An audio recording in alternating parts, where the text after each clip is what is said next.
morning to each and every one of you.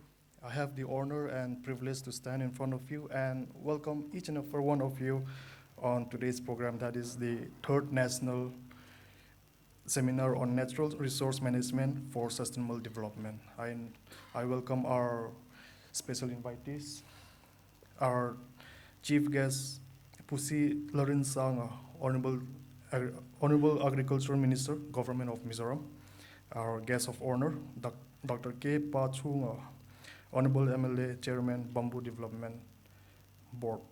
And then I also welcome our delegates, our special invitees, and research scholars and students from the department. I'll just read out the program for this session. We'll be having our welcome speech from the head of Department of Geography by Professor P. Rinomar, and then we'll be having our welcome song by the students of the Geography Department. Then a speech from Professor V.P. Sati, and a book released by Professor V.P. Sati. And then we'll be also having a keynote by our special invitees, Professor D.K. Nayak, Department of Geography from Northeastern Hill University. As for now, I'll like to call upon our Professor P. Rinoma, head of the Department, Geography, to have his welcome speech.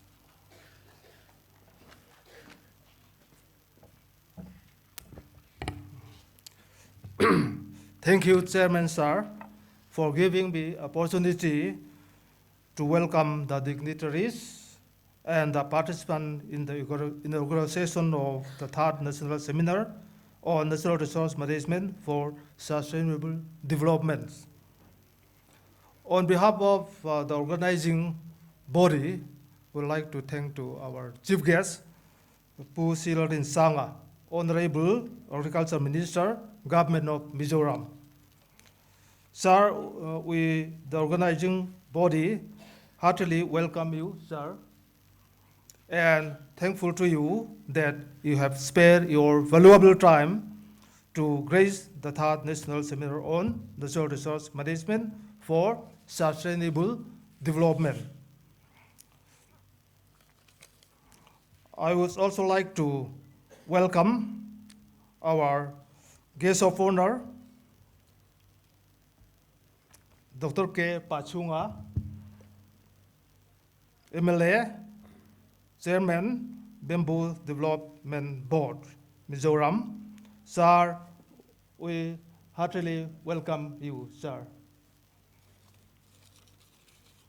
We also welcome Professor Rampal Vadra, Pro Vice Chancellor, Mizoram University, and also Chairman of the seminar, sir. Sir, we heartily welcome you. We also welcome Professor D.K. Naik, Department of Geography, Northeastern Hill University, Shillong, to give a keynote address of the seminar. Sir, we heartily welcome you. We also welcome Professor Lal Nundanga, the registrar of this Mizoram University. We welcome you, sir.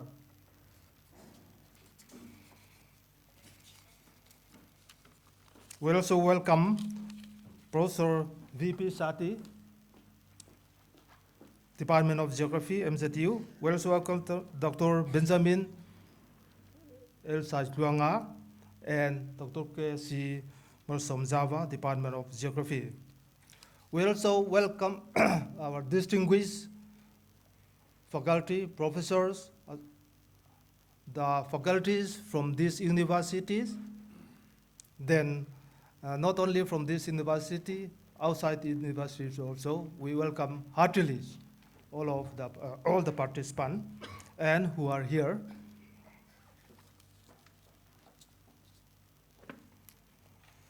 On behalf of organizing body, we welcome all the participants from various corners of the country. Yeah, because without your participation, this seminar will not be a succeed. That's why we all welcome you. Then the student participant also, we welcome them. So I should not take, I think I should say so many things. But then later on, I think at the end of the inaugural program, I think one of our friends will give, I think. But now, I once again, on behalf of the organizing body, once again welcome you all. Thank you.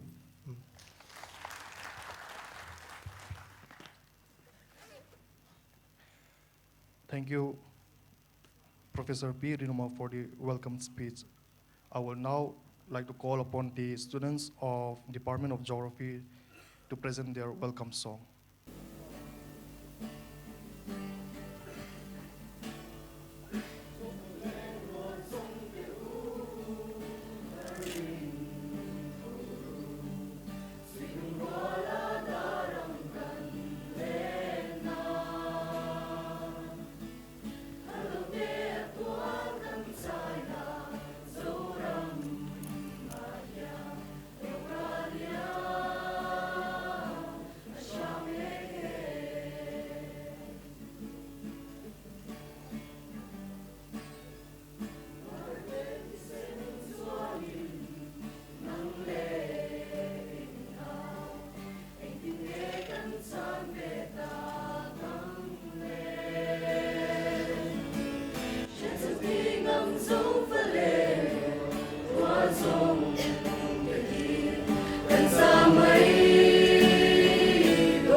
Thank you very much, students Department of Geography and Resource Management. Now may we please call upon Dr. K.C. Lalmalsom Zawa, the convener of the seminar, to have a small talk about the seminar.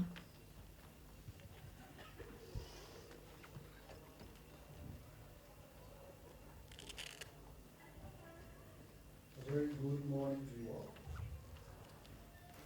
The Honorable Pro-Vice Chancellor and Chairman of this function, Professor R.P. Vadera, the Honorable Chief Guest, Pusilarin Sanga, Agriculture Minister, the Honorable Guest of Honor, Dr. K. Patsunga, Chairman, Bamboo Development Board, Professor London Danga, Register, MZU, Professor D.K. Nayak, Nehu, and the keynote speaker of today, and Professor Pirin Omar, head of the Department of Geography and Resource Management, Professor V.P. Shati, my colleagues, and Dr. Benjamin, invitees, faculty colleagues, delegates, students, past and present. I know some of you attend these functions. Ladies and gentlemen, I welcome you once again on my behalf as a convener of this seminar. I feel so honored to be here with you today. So even though our head of the department already welcomed you, may I also have a few minutes to introduce our delegates. May you all kindly stand up from your respected seat. All the delegates, the participants, and the paper presenters, please kindly raise from your respected seats. Thank you. Let's give a big round of applause. Thank you. May I also like to introduce leaders of GAM, Geography Association of Mizoram. Here is the president and any other office bearers and committee members. Can you please raise from your respected seat?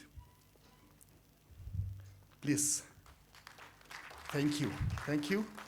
And I also feel indebted to honor and show our acknowledgement to our dear faculty colleagues. Please kindly raise from your respected seat. Thank you so much. Thank you so much. And also invitees from the bars and all. You have some invitees. Can you raise from your respected seat once again? Professor Malik, Star Malik. Yes. Thank you. Thank you. And pass out student. There are some pass out students who can, join us today. Can you please raise from your respected seat? Thank you so much. We welcome you today. And also, I see some few people who actually join us today, like Kuma and all. Can you please raise from your respected seat? A few of them, I see. Yeah, they are also. Yeah, thank you so much. Thank you so much for joining us.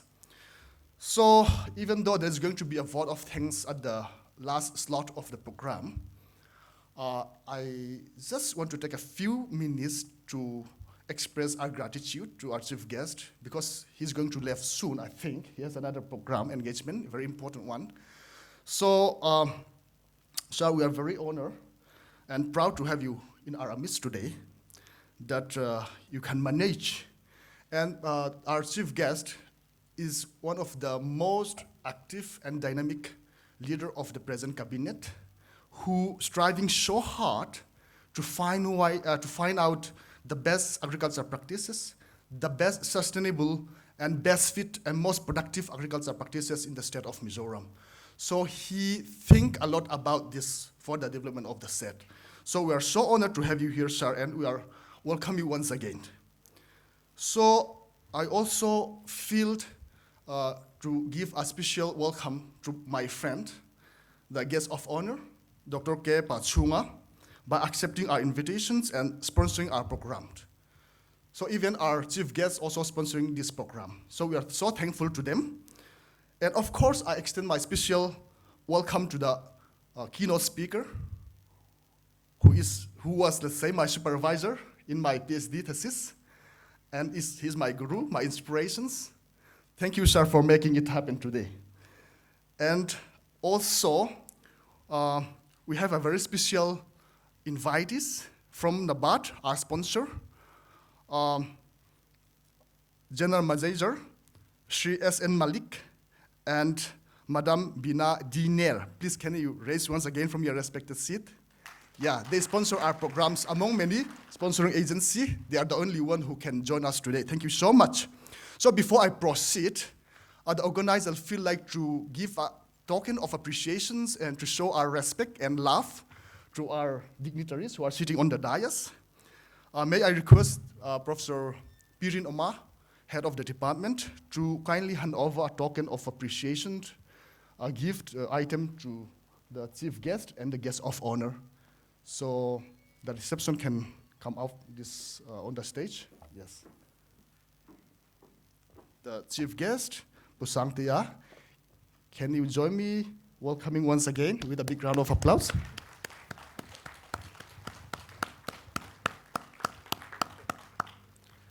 And our guest of honor, Dr. K. Pachunga, who has a degree in chemistry subject. May I also request Dr. Benjamin to kindly hand over a token of gift to our respected Honorable Pro-Vice Chancellor and registered.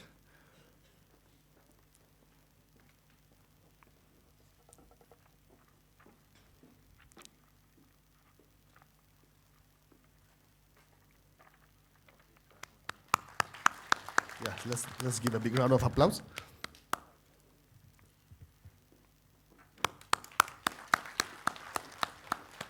And may I also invite Professor V.P. Sati to kindly hand over a simple token of gift to the keynote speaker, Professor D.K. Nayak.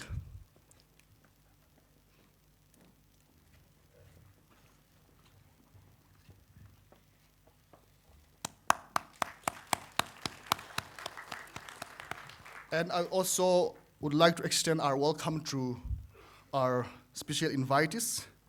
So may I invite Dr. Bobby Singh, please kindly come out on the stage. And at the same time, may I invite Sri S.N. Malik, General Manager, NABERT, and Madam Bina, just to come up here, and then Sir Bobby will hand out over the token.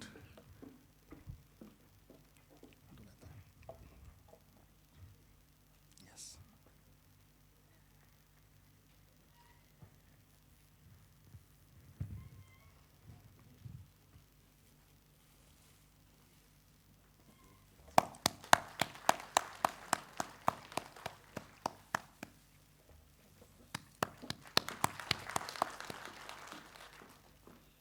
Thank you so much.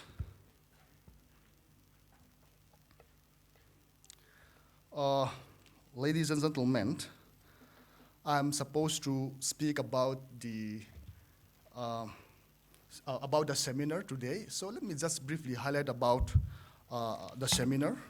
So this is the third time that the Department of Geography organized the seminar on natural resource management. And also we organized in 2017 one international seminar on the same theme with special reference to rural development and livelihood. So we purposefully set up this kind of forum for you, delegates, to share ideas on how to manage, mitigate, and solve the depleting natural resources for the future generations.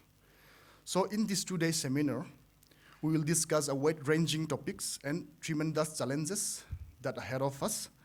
So these will include climate change and sustainability issues, biodiversity, organic manure for farming, rainwater harvesting, agriculture and forestation issues, soil conservation and forestry, landscape, land filling and soil management, and the 4R, reduce, reuse, recycle and recover, waste minimization at source, waste water treatment plants, plastic recycling, solid waste management, so on and so forth.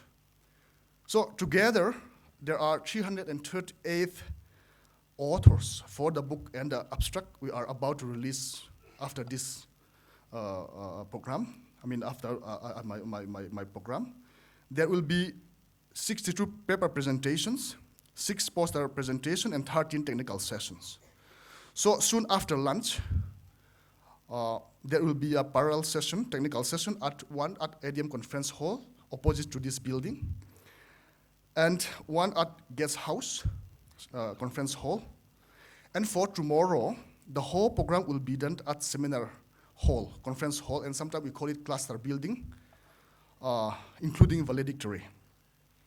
So the unique features of today's event, compared with the previous seminar, is that we incorporated waste management apart from the conventional natural resource management topic, which includes management of household waste, municipality waste, industrial waste, agricultural waste, or organic manure from domestic animals.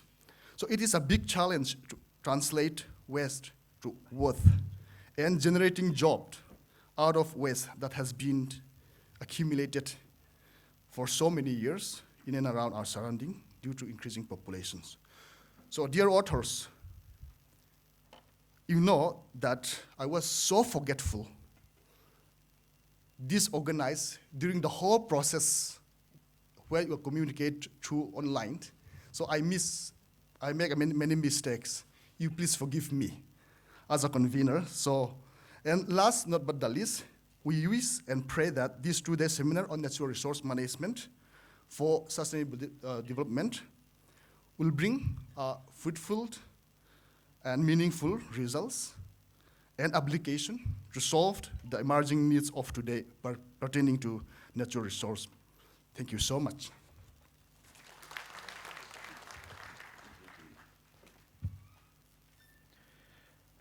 Thank you to Dr. K.C. Lalmal Somzawa, the convener of our seminar, for sharing the brief, detailed information about the program. I would like now call upon the Professor V.P. Sati to have a moment of book release.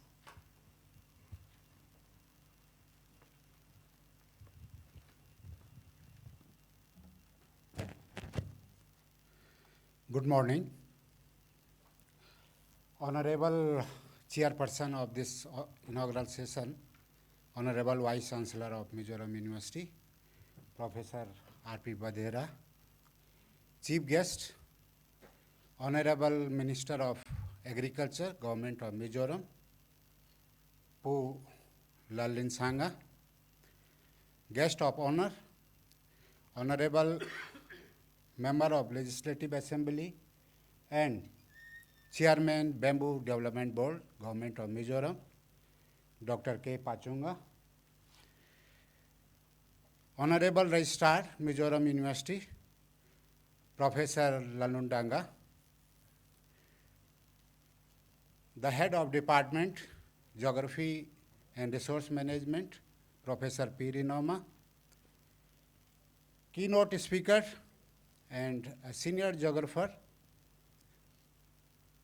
Professor D.K. Nayak from NEHU,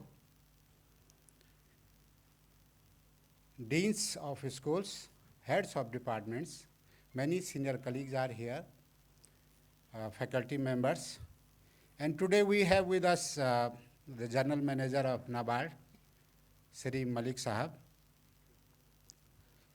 Among delegates coming from across the country, we have Dr. Ashok Kumar, we have Dr. Shukla Basu, Dr. Sayani Mukhopadhyay, and all of you, those are coming as delegates from different parts of India. Research scholars, students, volunteers, and dear ladies and gentlemen.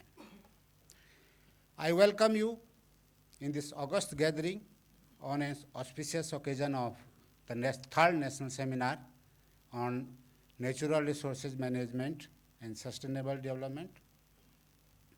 This is the third one of the series of our seminar. Friends, we believe that without publication of the papers that are presented in the conference are published, the conference is partially successful. And the motto of the Department of Geography and Resource Management is that either publish or perish. So for last time, from the last many conferences, we are bringing the volumes of the papers submitted by the delegates or the authors on different issues in or because geography is transdisciplinary, so we have different types of paper themes. And on this series, today we have one proceeding, pre-seminar proceeding. The title is Natural Resource Management for Sustainable Development. The editor of, the managing editor is KC, and all the faculty members of the Department of Geography are the editors of this volume. It has 54 papers and the pages are about 640, so it is very huge volume, published by a national publisher. It has also the US ISSN number from Delhi, Daryaganj. This is Today and Tomorrow printer and publishers. So I request to the dignitaries on the dais to unfold the proceedings, and I call upon the students of geography, MSc Geography, to bring the books and come and present them to the, one by, you also come with this. Yeah, each copy to, each copy, yeah.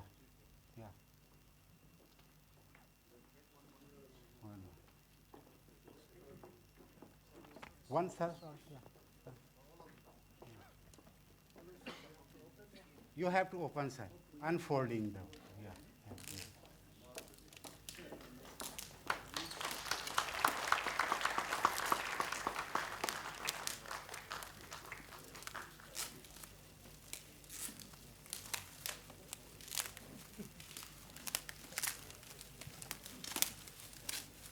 I hope there is no competition.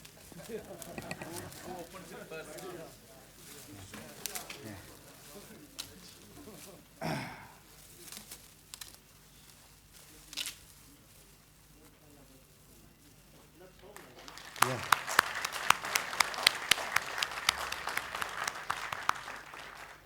Thank you very much, sir.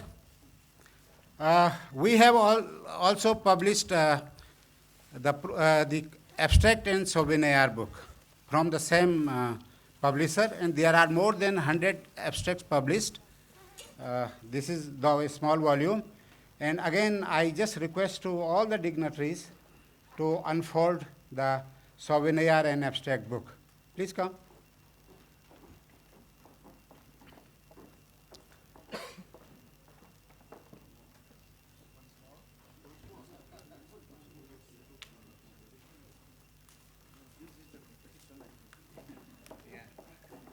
Whoever opens first gets an award. So you deserve it, sir.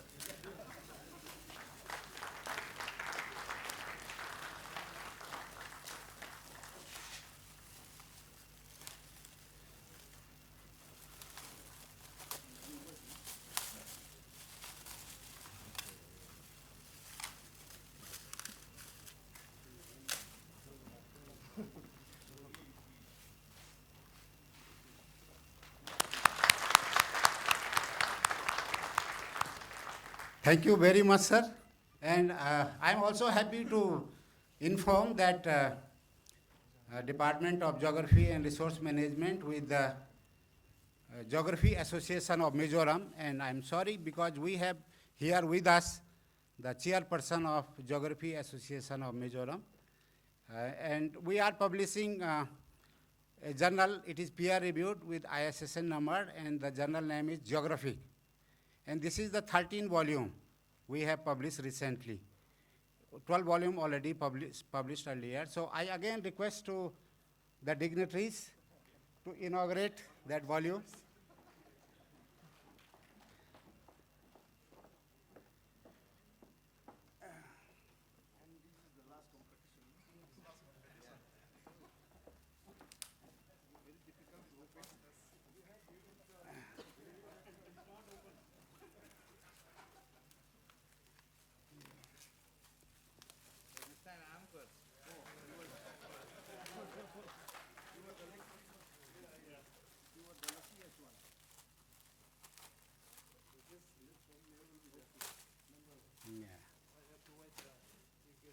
Yeah, you can take it out, yes.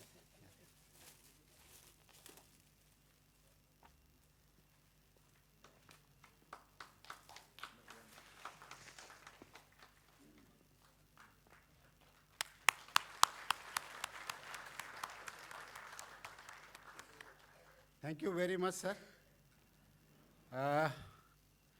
We have only one more volume, and this is only for the chief guest, because only one copy we have. The volume is that Himalaya on the Threshold of Change. It is published by Springer International Publisher, Cham, Switzerland, and it is authored by me. The volume deals with the study of all natural and cultural changes that have been taking place in the Himalaya. As we know that Himalaya is very sensitive and vulnerable to climate-induced activities. Lots of changes are there, valleys, river valleys warming, mid-altitudes warming. Also there is rainfall variability every year, in time, temporal and spatial perspectives. So lots of changes are there, and then in social changes also, because Himalaya is the abode of the gods and goddesses and the pilgrims going there.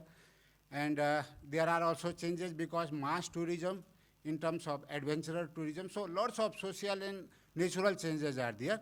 That book deals with all these changes. And I request to our chief guest, Honorable Minister of Agriculture, to unfold the book. No competition, sir. You take your own time. I'm the winner. Yeah. Finally winner.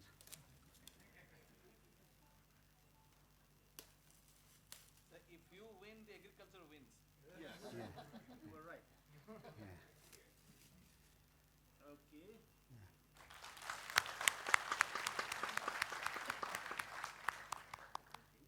Thank you very much, sir, for the dignitaries, all your cooperation for this book releasing ceremony. And in the last but not the least, I thank you, all of you, for your precious presence, for your patience in this program, and your patience, we hope that it will be continued till the program is end. I thank you very much, all of you.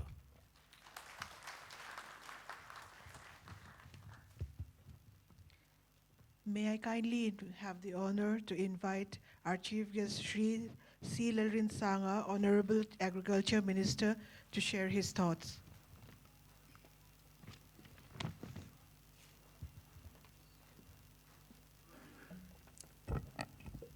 This Miss dear compere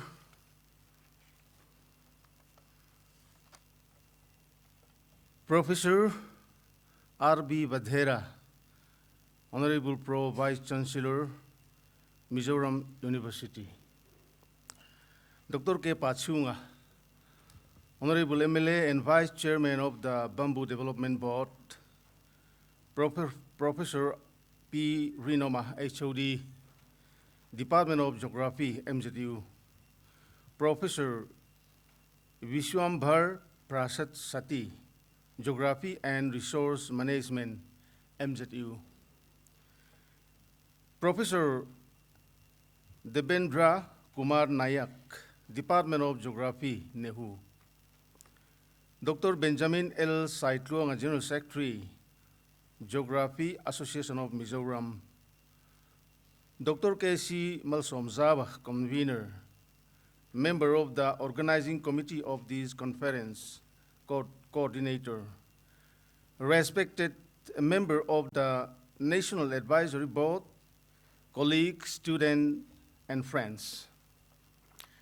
I am deeply gratified by the gesture of the Department of Geography and the Resource Management School of Art, Science at the APEC Educational Institute of Mizoram, MZU, by inviting me to be chief guest at this prestigious event under the theme of Natural Resource Management and Sustainable Development, a subject I have always given high importance.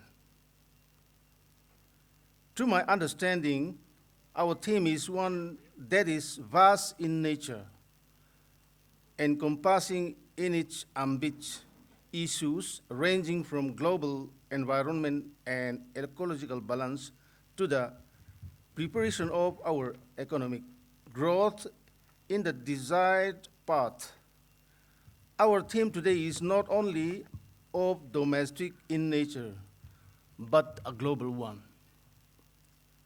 Although, by default, our state is naturally resourceful with a lot of unexplored potential, unscrupulous management of these resources, I believe, have led to huge loss of the richness of our resources, especially the forests. I reckon the possible loss and extinction of many of our medicinal plants that may have been caused by the practice of zooming and its ensuing frequent forest fire sparked by lack of proper care. It is imperative that we explore our medicinal plant with better and more advanced technology and transform zooming with other sustainable farming methods.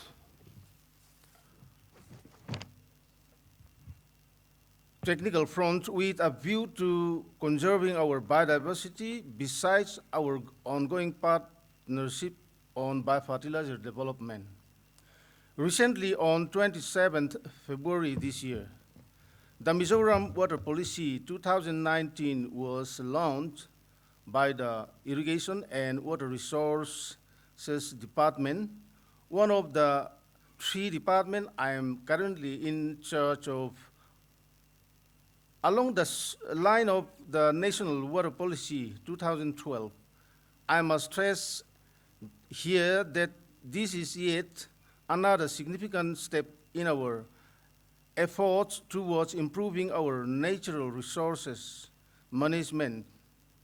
In our endeavor to reap the fruits of the new policy, we are working with MS GIZ, a renowned company from Germany and the government of India.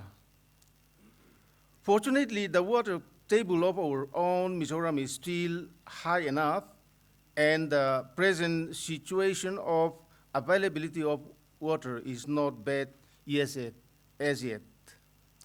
Nevertheless, if we do not start to take extra care on the exploration of our forest resources, we are in no exception to drain out our water reserve. Therefore, it is more than imperative that we put in our best effort on biodiversity conservation. Further, even as we focus on biodiversity conservation, we cannot afford to leave out the importance of human resource management for the loss of health in literally the loss of everything.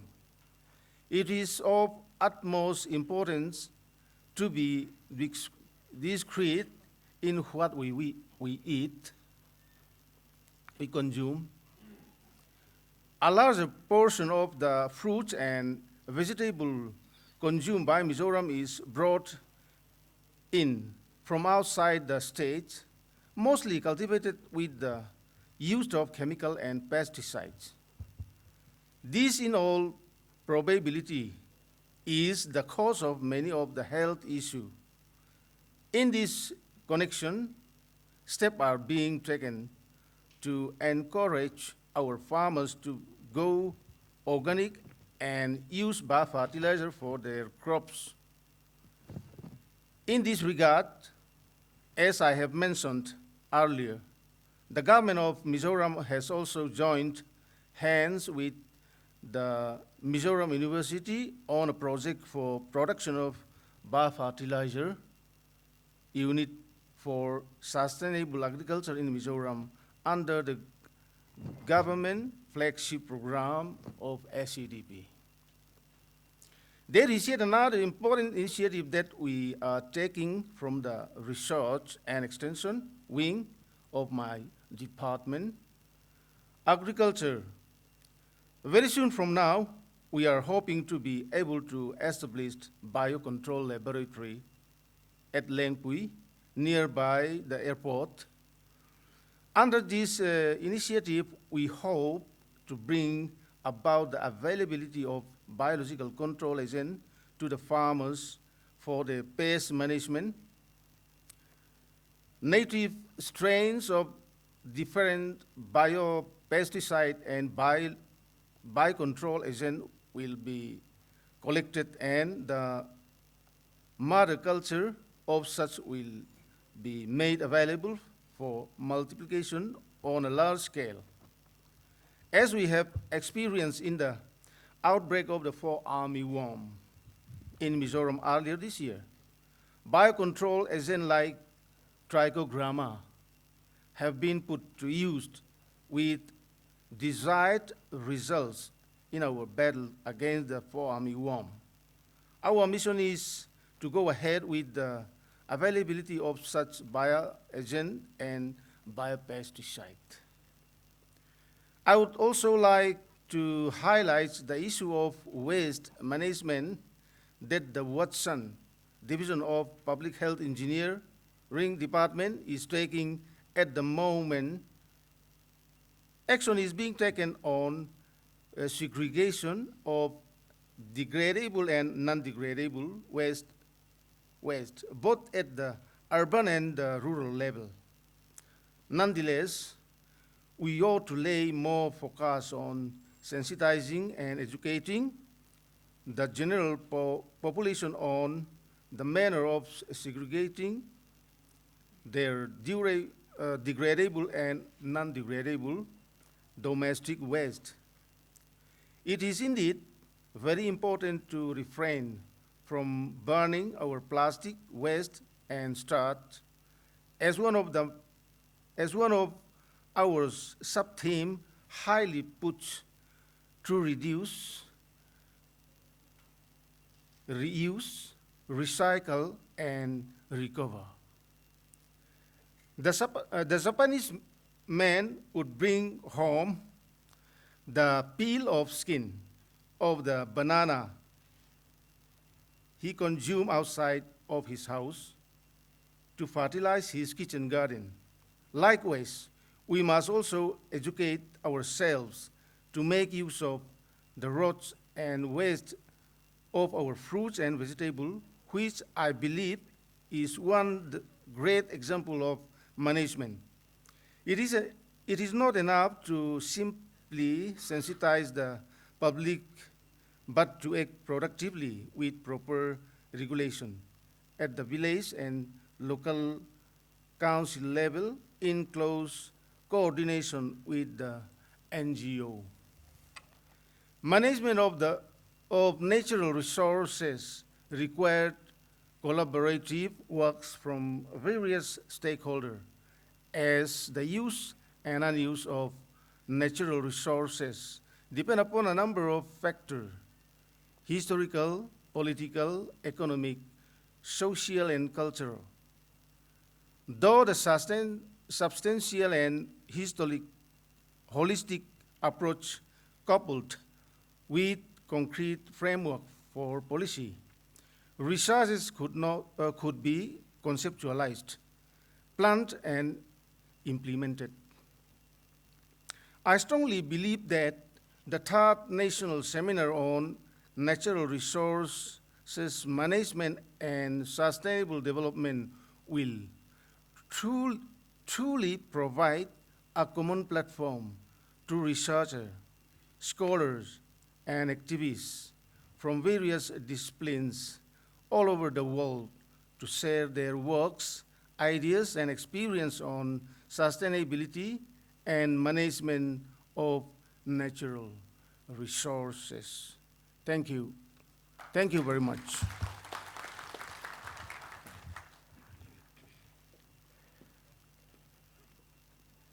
Thank you, Pusi Larinsanga, Honorable Agricultural Minister and the chief guest of our today's program. Thank you for sharing your thoughts and ideas with regard to sustainable development, and I hope his ideas and thoughts will be an inspiration and motivation for researchers, students, and responsible citizens to make this world a better place. I would like to have the honor to call upon the guest of honor, Dr. K. Pachunga, MLA, Chairman of Bamboo Development Board.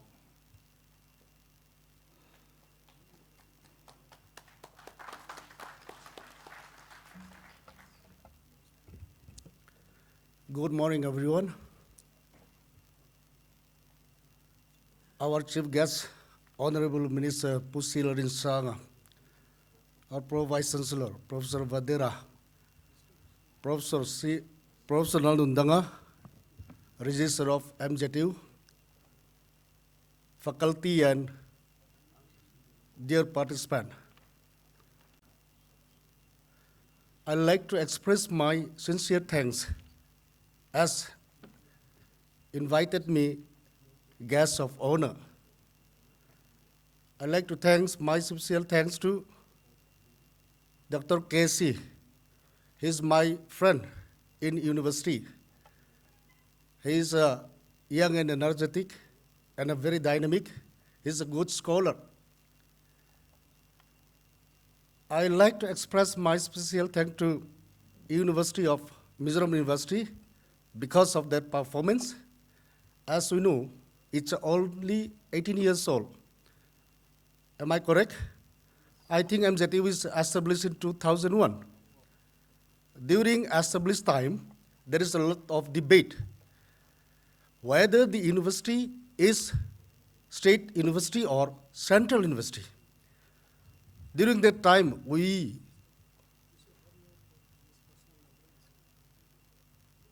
had a lot of debate, political debate. Many local politicians, they prefer state university. That means politicians like to control. But university is not like that. University is universe. Everything is in university. Right from microbiology to universe, even the sun and the moon and the star, they are the teachers. It should be universal. It should be national university. Should not be controlled by the local politics. We had many experience in university. Whenever, as soon as politics enters in university, the in-depth studies, the research, everything will spoil. It no longer university. Then I really appreciate your performance of MZU faculty researcher, your in-depth studies, your academic excellence. We, the state government also, really witness and appreciate MZU performance because it's a very young university, but it comes in the forefront of our nation university. We know we had many universities in India, even in Northeast. The grading, they did many grading by many agencies that it comes into a very good position. Even in research, especially in science, they perform very well. They produce very good journals, very good students, very good project. I heard that recently they got a very good project like biodiversity or some life science. They got 5 crores or something. Recently they got by the university itself. At the same time, infrastructure also, it comes up. Though it's young, but it can perform in a big way. Myself, also from teaching faculty, I may be the foolish researcher. I did my research in NEU, in chemistry. Then my topic is organometallic chemistry. I did my level best, and I spent 3.5 years during my research. I work day and night. Then I love research. That all my inclination and desire is in research. Why I tell I'm foolish? Maybe I become politician. My research, everything gone. In research, we know not facing any exam, but we write and did, try to get the exact measurement, try to form compounds, try to examine X-ray and everything. But in India, we don't have sophisticated instrument. During my time, we sent into Switzerland, USA, Australia, even Japan. With my guide, then we publish international. Our attempt is to publish national as well as international, because it's a competition. University competition is publication, not by shouting, not by imitating as a scholar. Then I do really encourage you. You have a lot of potential, but try to keep on put effort to research. Then your outcomes will teach in the classes.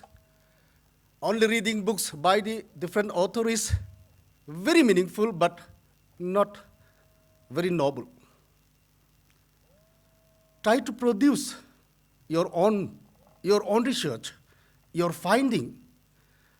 Especially in Mizoram, we have a very good potential, especially in flora and fauna. Then many things to do. When you go outside, it can become published work.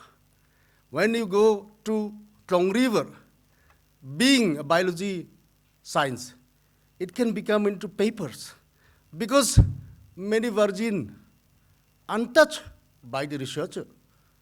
Then you and all of us, we have a very good challenge for our future.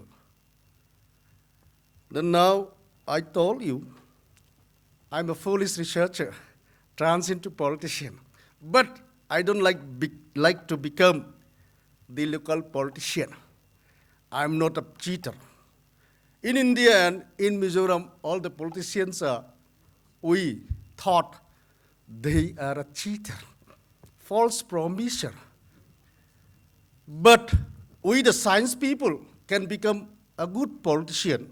We can act black and white. We can do black and white works.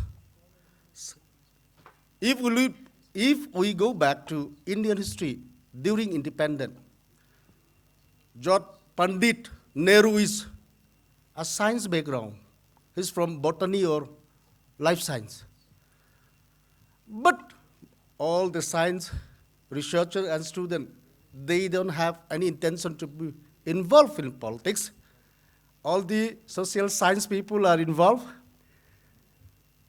I don't know whether it's correct in your state or not, but from my observation, most of the politicians are unemployed people.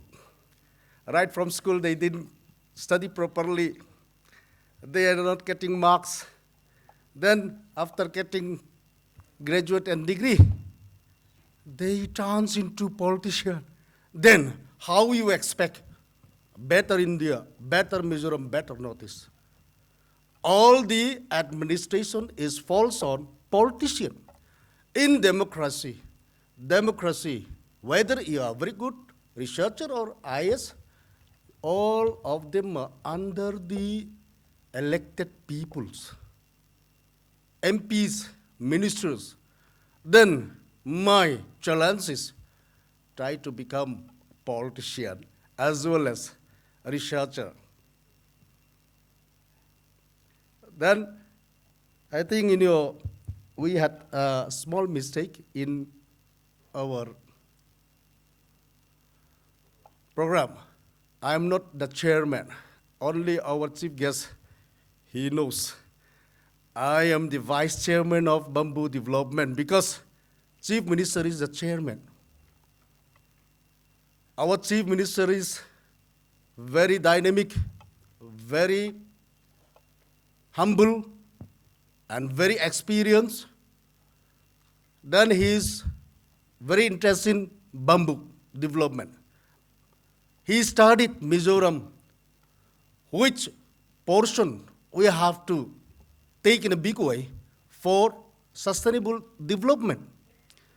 See, we are monsoon forest, natural forest, nobody plant. We didn't expense a single paise for our forest and fauna. It's a gift from God and natural. We, the Mizo, are not equipped with technology. In early days and during our forefathers, bamboo is our supporters. It plays a vital role in Mizo cultures. Our shelter is built from bamboo, our food, bamboo shoot, then our basket and carrying everything made from bamboos. Then our firewood, even firewood also from bamboo. But we didn't understand the role of bamboo, the life supporters of our early days. And up to till today also, bamboo is a very meaningful resource for income. During construction, it's a free gift by Mizoram. It's a natural. Mizoram is rich in natural bamboo. Most of the forests cover, half of the forest is covered by bamboo. There are many research, but the report may not be same. At the same time, bamboo grows in the western belt, not in the northern belt. Bamboo rich in the western belt. And Lunglei district is the richest in bamboo. I am from Lunglei district. My constituency is from Lunglei South. Then my education background is chemistry. I taught in Lunglei Government College, not in university. I did my research. Then the last participation in national level is in about 10 years back in IIT. During that time, I was a research student. Then I did my presentation with poster. There is a lot of challenge in national as well as in Northeast and in my state itself. We have many things to do. Being faculty and researchers and scholars, you have lots of potential. You can do a big research. But during my college time, I am trying to pursue my research as a project, but in a remote college and we don't have any equipment. That is a biggest regret. Chemistry, we need a little bit sophisticated instrument. But in life science, you can do more. In social science, you can do more. Then our state government, on behalf of Chief Minister, we really appreciate and support the performance of Mizoram University. Then I like to invite you, give more effort on the bamboo development, do more research in bamboo because it is the richest resource we have. Bamboo in advanced countries like Japan, China, Taiwan, bamboo are resource for income. Then even Latin America also they start cultivation. Last time I visited Hosur with Bharti, I met Bharti. Then he's a scientist of tissue culture. Then I am surprised. Many countries are demanding, they order bamboo seedlings for plantation. It's a very wiseful being. Our chief minister, he interested to do plantation of good varieties of bamboo species. We have 36 varieties of bamboo in natural, but in business, in a big way, business try to participate from the university, management, marketing. Our laymen, our farmers, they don't know marketing. Politicians, they don't know marketing. That is your important to participate by intellectual, by researcher. How to market, that is your job. Try to do research on marketing. Then try to do research on technology application. What we can do. The present bamboo treatment is not enough without technology. Bamboo treatment with technology can produce many incomes. Then I like to request you to participate and give your research towards bamboo marketing, bamboo technology management, how to establish industry. Many people think, why not to paper industry? But now they do research. Bamboo in paper industry is not a very good future. Even Japan also, it's a decline. The bamboo paper industry decline because we move towards electronics. We don't need much more paper. At the same time, Indian paper industry, all of them are in decline mode.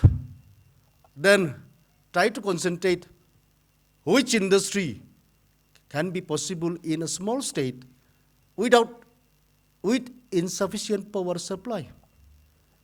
Every industry needs power, minimal power, plus we have to apply simple technology which can produce bamboo products, turns into income, turns to generate employment. Then MZU and colleges produce many degrees every year. Where they will get job? We have to expand our thoughts and research towards employment of our students. Do research in bamboo and forest. We have many institutions in India, but our result is not enough.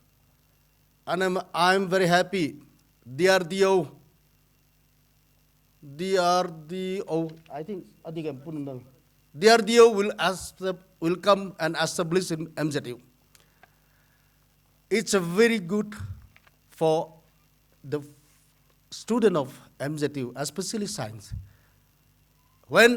If DRDO will come, then all the scientists will work together with your lab. Then student exchange will be there. Then job will be there. International, a very high value. Our president, Abdul Kalam, also from DRDO. We have a good future, but spread your tentacles, your research tentacle towards employment generation, towards forest, towards bamboo, not only for papers. Then paper will come shortly. Okay, I'll stop my speech.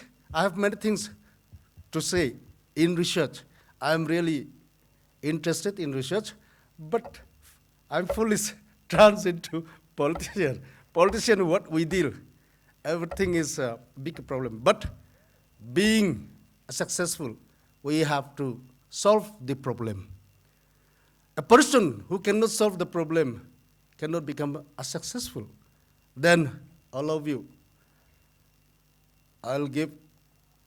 it's a big challenge to do and spread your tentacles towards bamboo research, forest, and university can promote many things.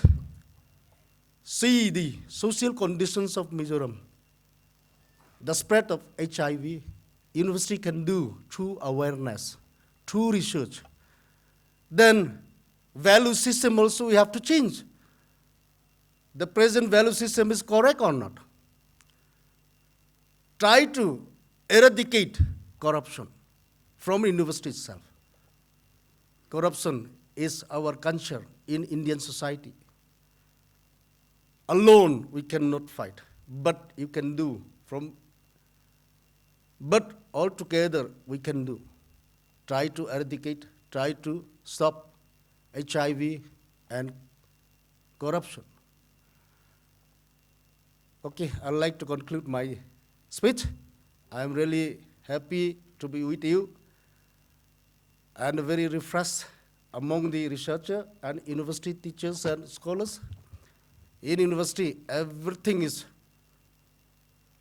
we understand everything is studied under university. Then, being university, try to expand, try to spread your tentacle, try to stretch your muscle. You can help.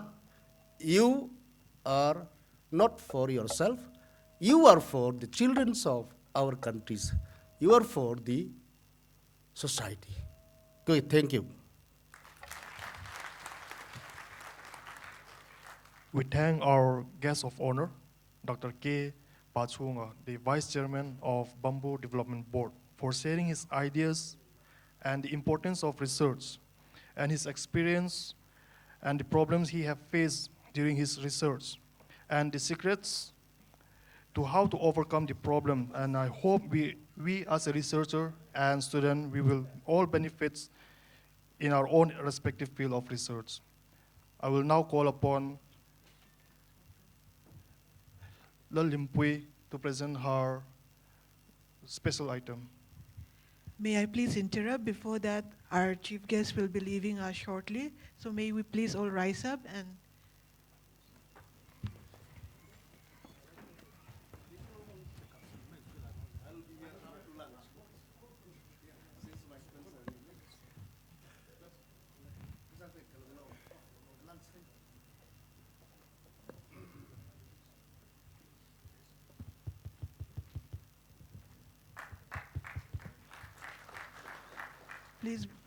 please be seated. Now let us please call upon Ms. Lal Limpui to present us with her song.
Oh Lord my God, when I know some wonder, consider all the worlds thy hands have made.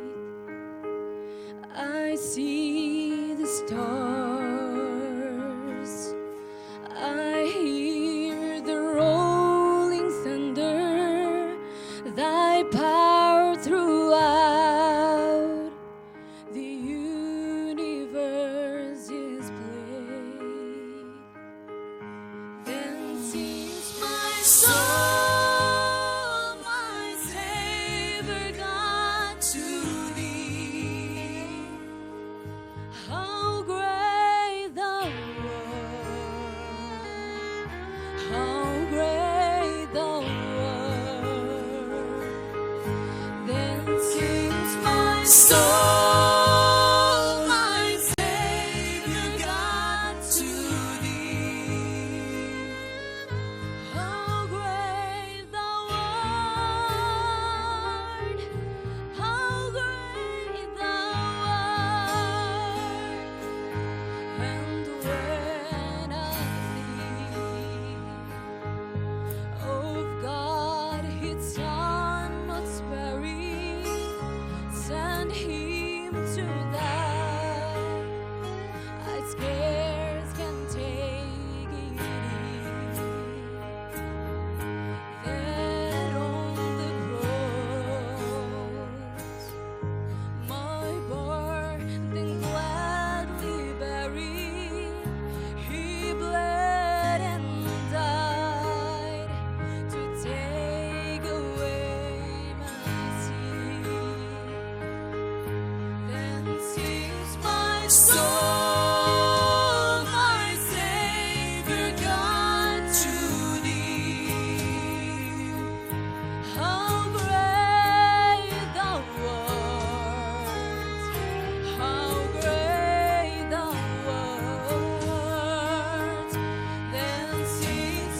soul, my Savior God, to thee.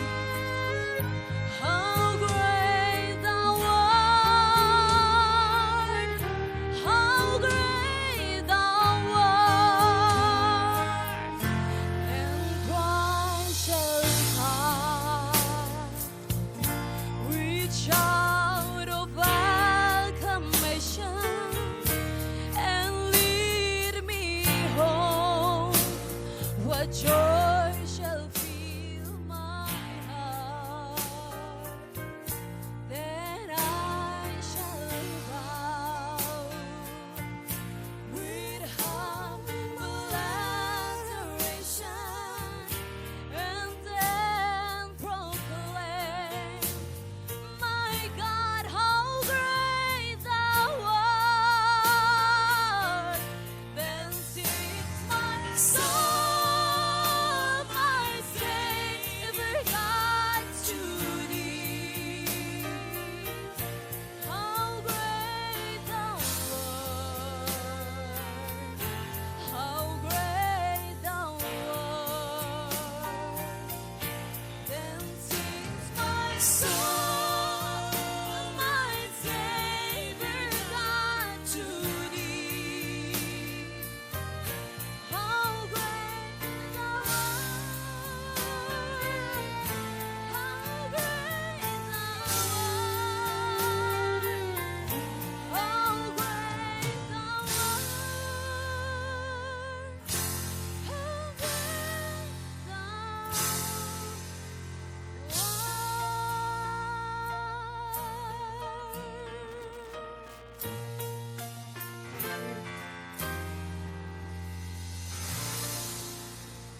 Well, we thank you for mesmerizing with your beautiful number. We now request our Honorable Chairman to address the gathering and give his valuable inputs to the gathering.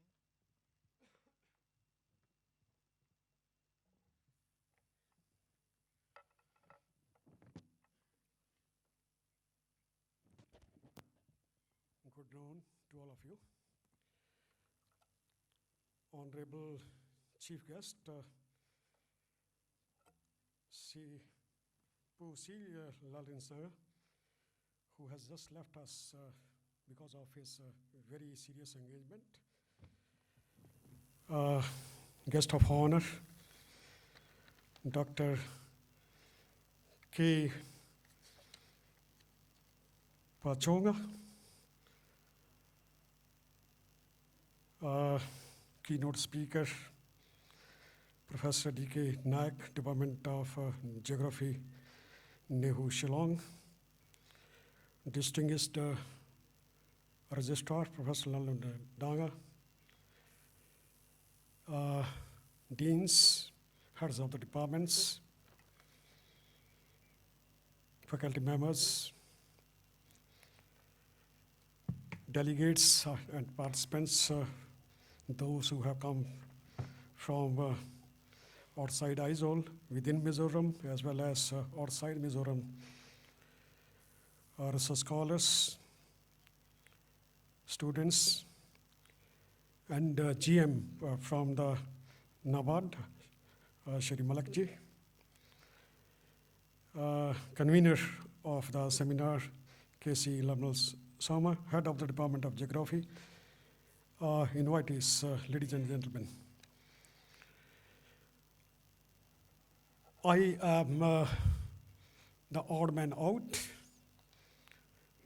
I do not belong to this particular domain or falling. I am a professor from education, but there is a saying that education or falling includes everything or falling. So therefore, I'm supposed to know a little bit of everything and a little more on education system. Okay, friends. I first of all congratulate the organizers and that Mizoram Geography Association for this particular event, third national seminar on natural resource management, which sustainable development. This is the third in the series are falling, and as was told by Dr. Casey, that we had similar seminars even in the past. Friends, NRM, Natural Resource Management for Sustainable, I underline the word sustainable development. Lots of academic meeting of this kind relating to this particular issue are being held all over the world, are falling. Especially, it has started happening from last 3-4 decades. 30, 40 years, maybe 50 years are falling, especially last 3 decades of the globalization are falling. LPG processes started, are falling. More focus has come on management of natural resources for sustainable development. Our guest of honor, who belongs to teaching fraternity, are falling. I could see are falling when he was talking that Mizoram is rich in terms of natural resources. We have not yet exploited those resources, and that's why maybe economic development has not taken up that kind of speed in the state. These natural resources in Mizoram have to be exploited, but with the underline for sustainable development. I am from Punjab. I will be making a little comparison of Mizoram with Punjab in terms of management of natural resources. And there is a saying that anything which you do overuse, overdoing of anything or falling can be dangerous. As far as Punjab is concerned, or falling once upon a time, maybe in 60s or maybe late 60s, or falling the food crisis that we had, are falling, and Punjab was selected for taking care of that particular issue in the country, or following that green revolution that happened, and now we have plenty of food grains, are falling more than what we can eat. But in the process, where is Punjab today? Although rest of the world always talks that you are from Punjab, Punjabis are very rich. Richness alone, friends, are falling has no meaning. In the process of this green revolution and thereafter are falling,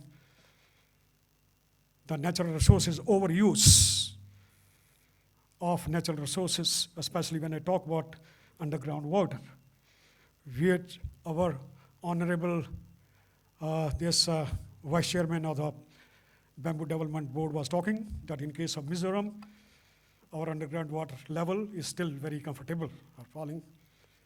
And as far as the rainfall is concerned and rainwater harvesting is concerned, are falling, still are falling. We are very, very comfortable.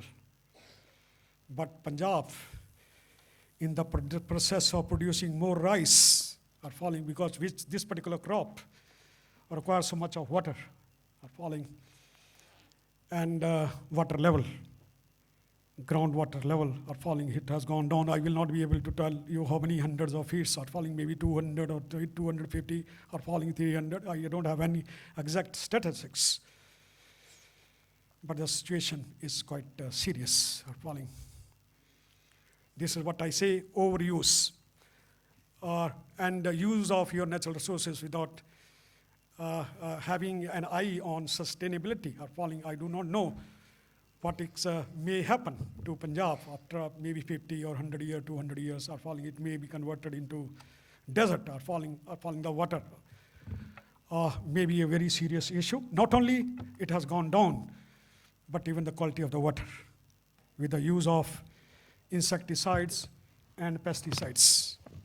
Not only Punjab, even Haryana are falling, which has come out of Punjab only in 1960 or 66 somewhere are falling. They also are falling, been facing almost similar problem, okay? And as far as the water is concerned, are falling the chemicals, insecticides, pesticides, whatever has been, they've been using from last 40 years are falling. For everything, for every problem, the insecticide and pesticide is the solution that all the farmers are falling, they have been thinking. Water has been polluted, water level has gone down, are falling, and the quality of potable water are falling, is available for drinking, are falling.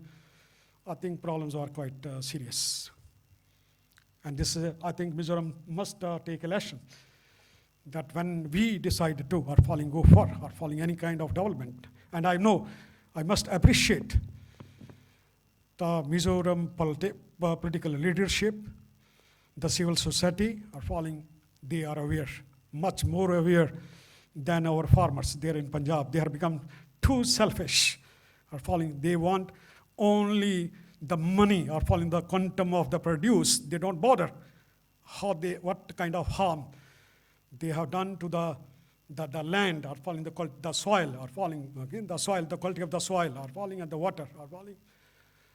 So I would like to request to the policymakers here in Mizoram that please see that development, yes, welcomed are falling, but development without sustainability are falling should not be are falling. We should first look into how much impact this kind of developmental policy will have on the environment, on our natural resources, because natural resources in terms of economics, we say resources are limited and the human wants are unlimited, are falling.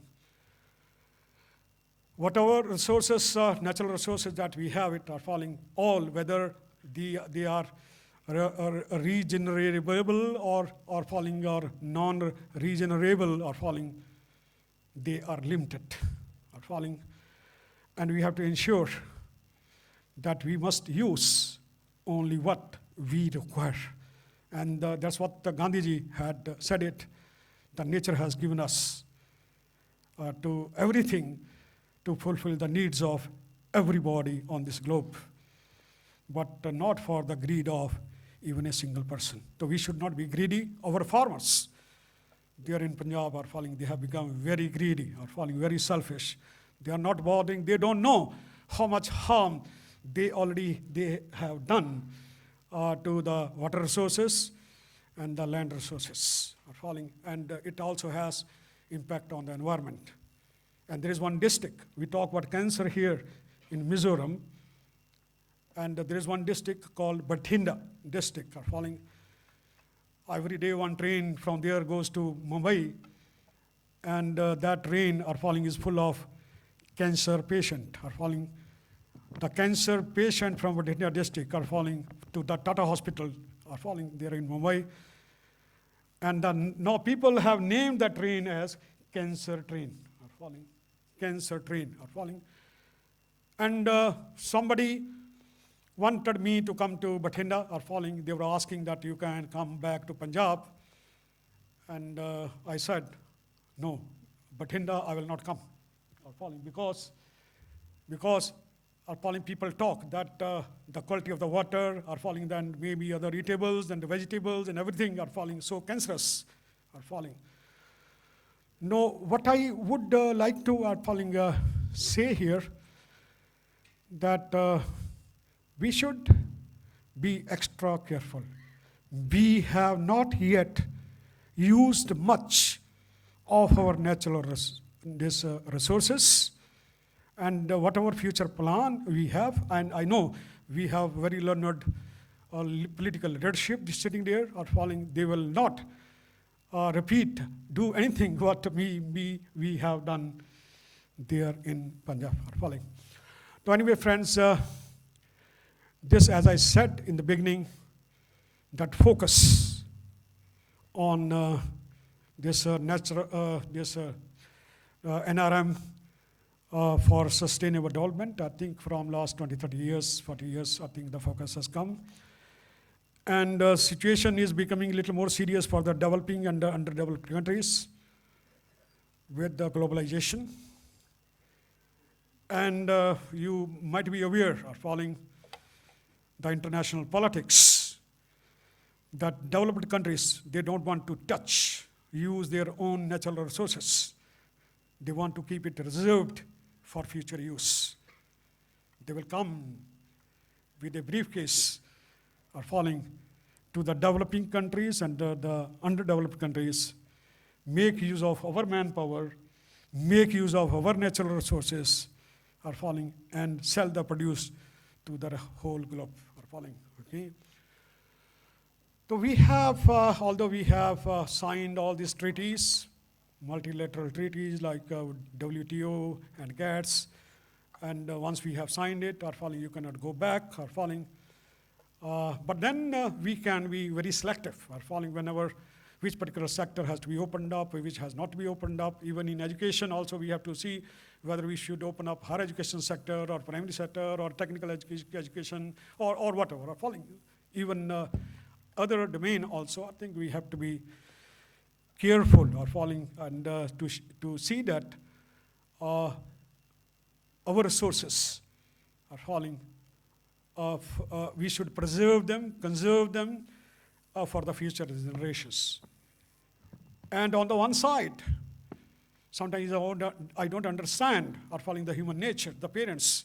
On the one side, we want to leave lots of money, lots of land, lots of gold, lots of everything for our future generations. Are falling.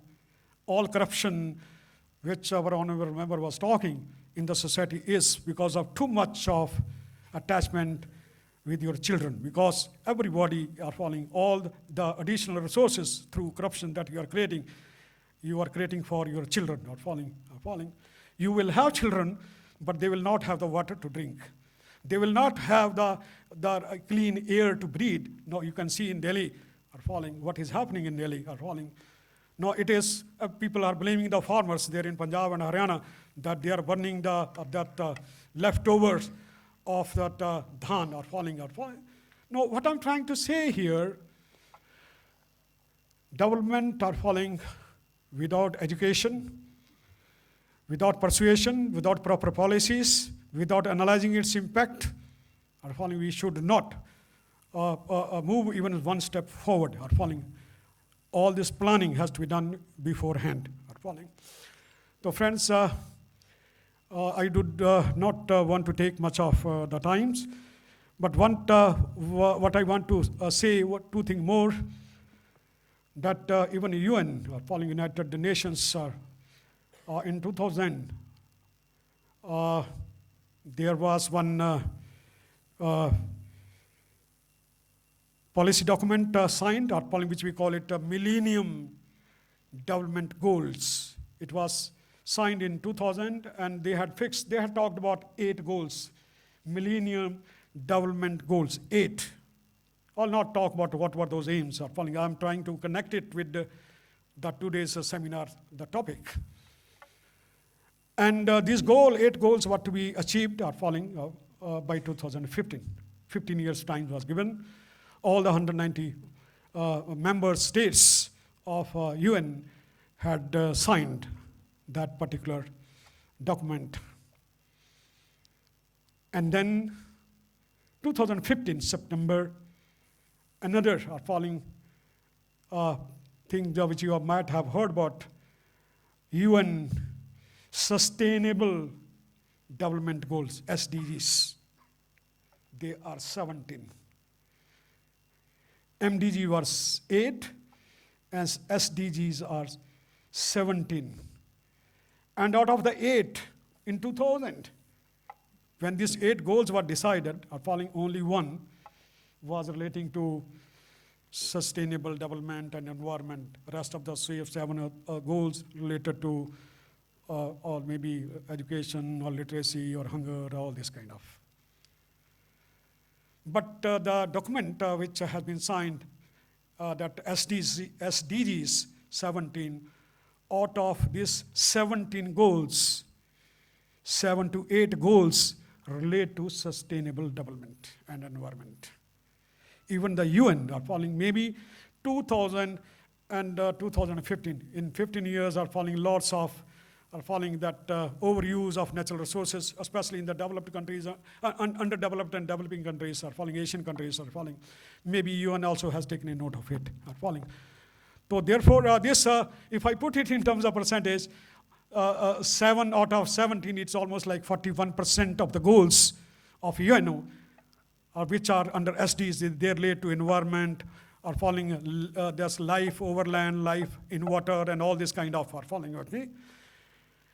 And that goal that were planned there in 2000, only 1 out of 8, that was maybe around 11% of the goal. 12% of the goal were focused on sustainability. Today are following 41% of the goals have been focused on this. That shows that this is a priority area following even for the international level body, United Nations are following. So with these few words, I will conclude my speech. I'll, on my own behalf, as well on the behalf of my Honorable Vice Chancellor, I will once again extend my thanks to the Honorable Chief Guest who has left us for that engagement, following, and our guest of honor, Dr. K. Pachonga, and our keynote speaker, Professor Nayak, and other dignitaries on the desk. Thank you so much.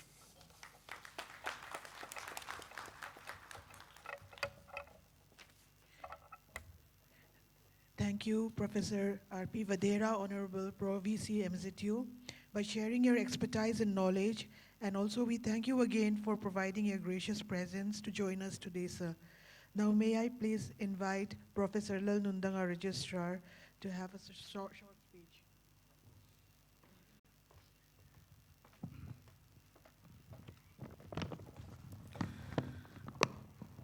Thank you so much.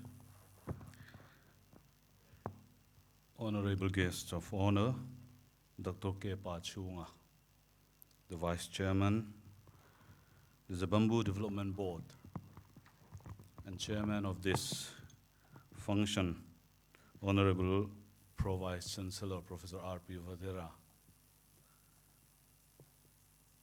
and other dignitaries on the dais and of the dais, my colleagues in the university, deans of schools, heads of departments, and my dear faculties, participants, and the sponsoring agencies, dear students, friends. Yeah, there is an advantage and disadvantage being the last speaker, because becoming the last speaker, though the keynote speaker will deliver, but I hope that he will be more concentrate on the technicality of the theme. The advantage is we don't need to prepare much being a last speaker, because what the other will speak, based on that we need to prepare. But the disadvantage is that there are something which is very difficult to add out of which they did not cover with the same theme. So that is one of the disadvantages. Though I'm the last speaker, so I may not take much of your time, our guests of honor, Dr. K. Pachunga, we were studied together in the WHO, and I'd like to mention that he said that he was very much interested in research. So that has proven that he is the founder president of Mizoram Academy of Sciences. That is way back in which year? 91 or 92? Yeah, maybe, if I'm not wrong.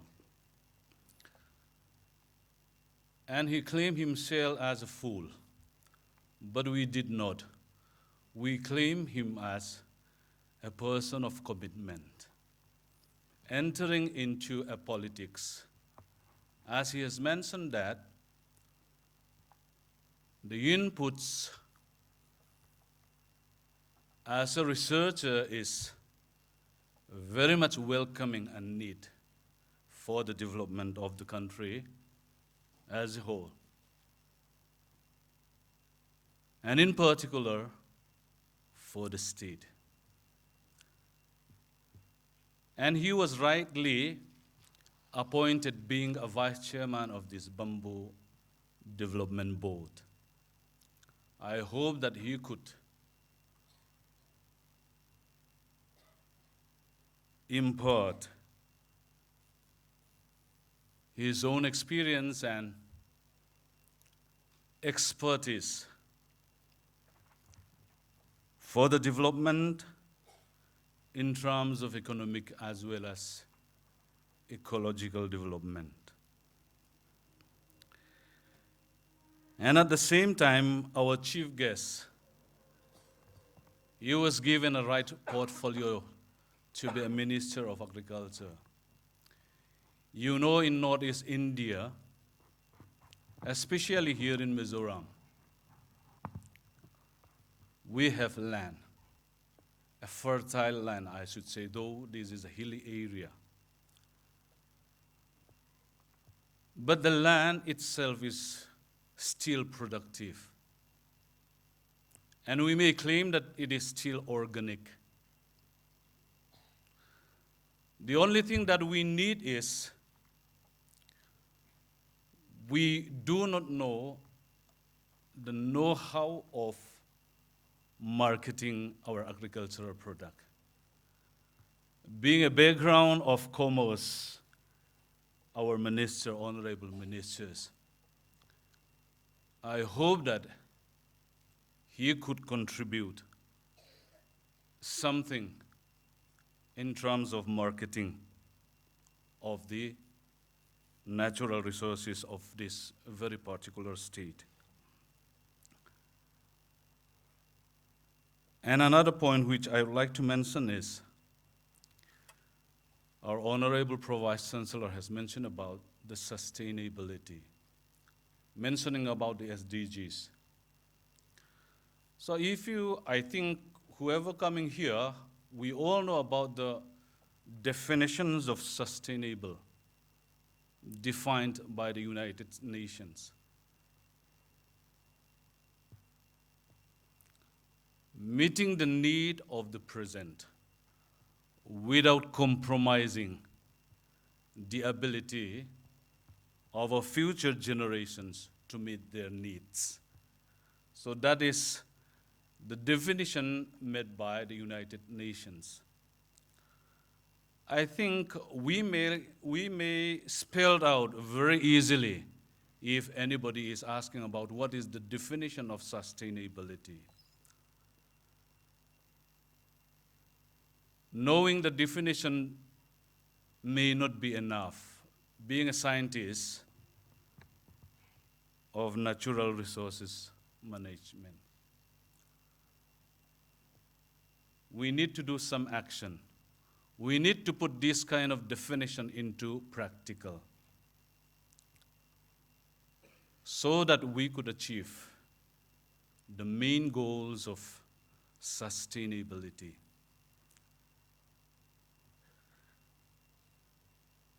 So I would like to take the opportunity through this national conference, though this is a part of our theme of this conference, sustainability, sustainable development. You know, under these SDGs, for this natural resource management, there are 3 important points mentioned. One is climate change, as we have already mentioned. Another one is life under water. And another third point is life on land.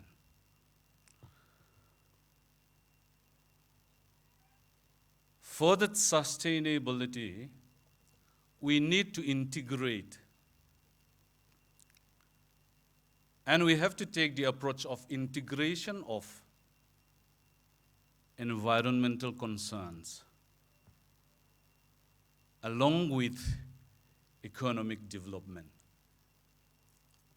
So I hope that when I go through the details of the papers to be presented during this seminar, it is really diverse and interdisciplinary.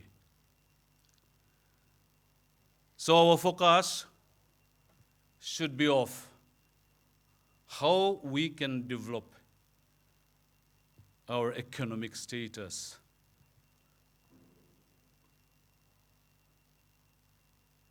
with the concern of environment. So I think this should be our approach. Because if we take only one side, so the other side may be suffer. So we need to integrate through all this together. So that should be our goal this time. You know, this very much appropriate to organize this kind of conference here, because you know that there's a Mizoram itself, even the whole Northeast, we claim as a biodiversity hotspots, which is naturally rich area. And as a scientist and as a young researchers, this would be our challenge, that what could we can contribute. We could contribute. The management and sustainable development. Yesterday I was there in the inaugural session of international seminar there in Pachunga University College. Even in that inaugural speech also, I have spoken and challenging the scientists and researchers that what our aim is like through our findings and publishing in a very good journals or reputed journals having high impact. Yeah, that should be. It should be, because our findings should reach not only the nations, internationally. We need to publicize. But that may not be our final destination. As our guest of honor has mentioned very rightly, that our findings, our expertise should reach to the society. The papers should be converted into something like a practice or a practical.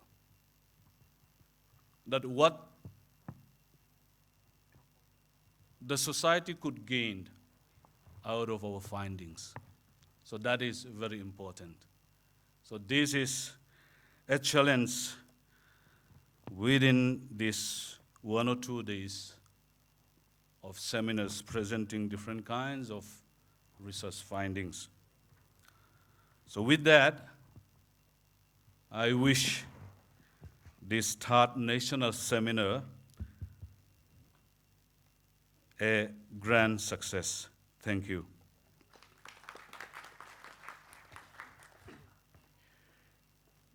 Thank you very much, Professor Lalundanga, Registrar of MZU, for sharing your thoughts and ideas on the importance of sustainable development. We now call upon our keynote speaker, Professor D.K. Nayak from Department of Geography, NEHU.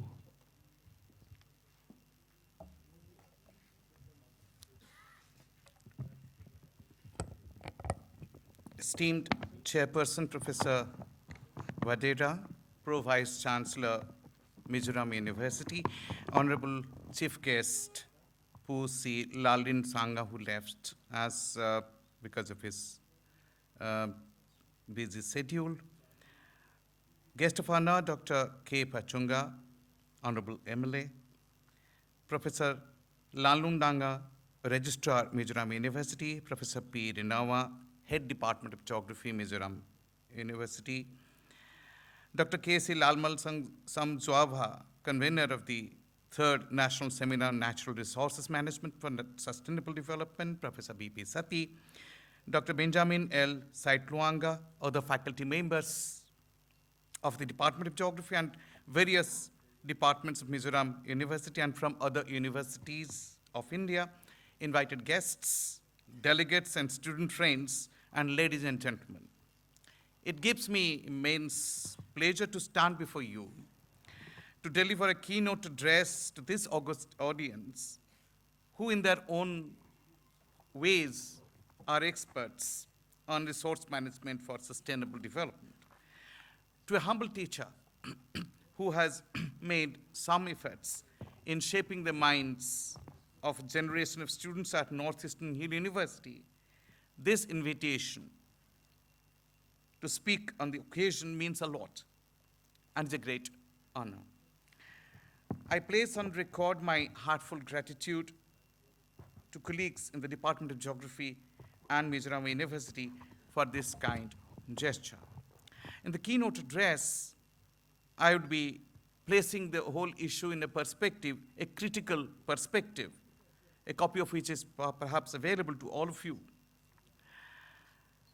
and emphasizing on three different dimensions of sustainability based on economy, environment, and society. But to begin with, the term sustainability is one of the most hyped but less understood and still less practiced. Unfortunately, the term has of late become a fashionable phrase everyone pays homage to, but nobody ever cares to define. Most people use sustainable development interchangeably with ecologically sustainable or environmentally sound development. Sometimes the term is interpreted as sustained growth or sustained change or simply successful development. Ever since the term sustainable development was coined by the Brundtland report published in 1987 by the United Nations World Commission on Environment and Development, the issue of sustainability is now a key phrase heard on the lips of journalists, politicians, and academics. However, sustainable development as a concept is many-faceted, deeply problematic, and highly debated. Broadly speaking, the concept sustainable development has been shaped as a linked idea of development and environmental concerns. Sustainability is the process suggested to improve the quality of human life within the limitations of the global environment. It involves solutions for improving human welfare that doesn't result in degrading the environment or impinging on the well-being of the people. Although a general agreement on the precise meaning of the term sustainability is elusive, there is a general consensus regarding the three basic concepts involved in measuring sustainability. That is, living within certain limits of the Earth's capacity to maintain life, that is, by limiting consumption, including mass consumption, understanding the interconnections among economy, society, and environment, called the three pillars of sustainable development, and maintaining a fair distribution of resources and opportunity for this generation and the next, that is, limiting social disparity and inequality. Achieving sustainable development by adhering to all these principles is not easy. Not because there is anything wrong about these propositions, but how each one of these is weighed in extreme diverse conditions and socio-political and economic contexts. It would be wrong to assume that the concept of sustainability emerged only in the late 1980s. It has a long history. Earliest reference to the origin of such an idea can be attributed to forestry experts Evelyn and Carlovis of the 17th and 18th centuries, who introduced the concept of sustainable yield in response to dwindling forest resource across Europe. Early political economists like Smith, Mill, Ricardo, and Malthus, who in the shadow of the Industrial Revolution questioned the limits of both economic and demographic growth and recognized the inherent trade-offs between wealth generation and social justice. The natural scientists and ecologists of the 19th century and early 20th century too prescribed conservation of natural resources for sustainable consumption. The modern concept of sustainability in global sense, however, emerged only in the late 20th century through important contribution from the Club of Rome's limits to growth that pleaded for a world system that is sustainable. Even the Ecology Party, later the British Green Party, adopted their manifesto for a sustainable society in 1975. The 1960s environmental movements, such as the Critique of Development, contributed immensely to the rise of need for sustainable development in the 1980s. The disenchantment with economic growth-based development was the main basis for adopting sustainability as a paradigm for future development discourse. The growth-centeredness began to be questioned more and more as it was realized that modern growth-based economy was unsustainable on a finite planet. This early discourse was radical and argued that the capitalist economic growth of the Western world was fundamentally incompatible with ecological and social sustainability and called for structural reform.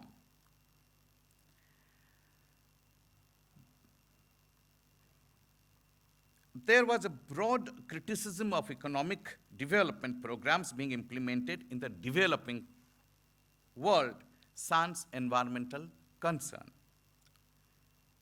and considerations. The recurring theme of these projects was a tendency to prioritize short-term gains over serious considerations of ecological impacts, either to biodiversity or ecosystem services. Economic growth came to be seen as a means of development and not an end by itself.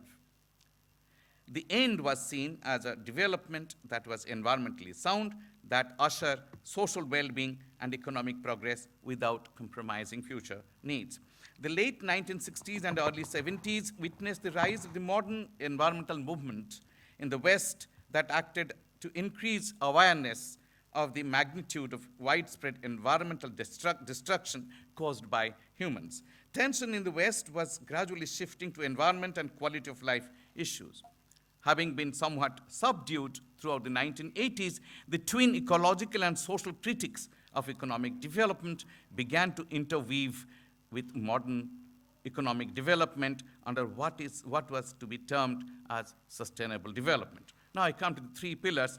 The first is, of course, economy. What, however, remains basic to sustainability, despite much nebulousness associated with the concept, are the three pillars of development: environment, economy, and society. Finding a balance among the three aspects has proved to be a real difficulty and hence heavily value-loaded. For example, when it comes to economy, rather than being met with skepticism, a growth-focused economic pillar is considered central to sustainable development narrative. And growth is seen to be key to meeting social and environmental goals through trickle-down effects. The presentation of an economic pillar is centered on growth, equal in importance to social and environmental pillars of sustainability as an unquestioned, unprobed necessity, cements this framing of the pillars as common sense. This highlights the problems of under-theorizing or under-theorized calls for integration, for balancing of these three pillars without the acknowledgement that any attempt to do so in practice is basically value-driven. Manifestation of this value-driven approach to achieve sustainable development can be seen in the context of two other most significant threats to sustainable development, that is, the climate change, which is representing environment, and socioeconomic inequality, which talks about the the threat coming from within the society itself. Now let's talk about the climate change as a big threat and a problem of the environment. The phase of skepticism, downright denial, extreme alarmism, skirmishes between developed and the not so developed nations, the debate among the hardcore scientists and the social scientists is now quickly disappearing as the world is staring at the impending disasters as climate change is getting more and more evidence. The melting glaciers and polar ice caps, rising sea level, changing disease ecology, frequency of extreme events, crop failures, and many more happenings in the recent times have forced even the fiercest skeptic to think over the possible mitigation of the effects of climate change.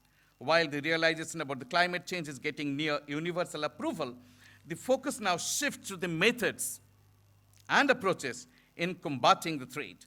What do we do to limit the effects of climate change? Can we turn to technology or for its mitigation?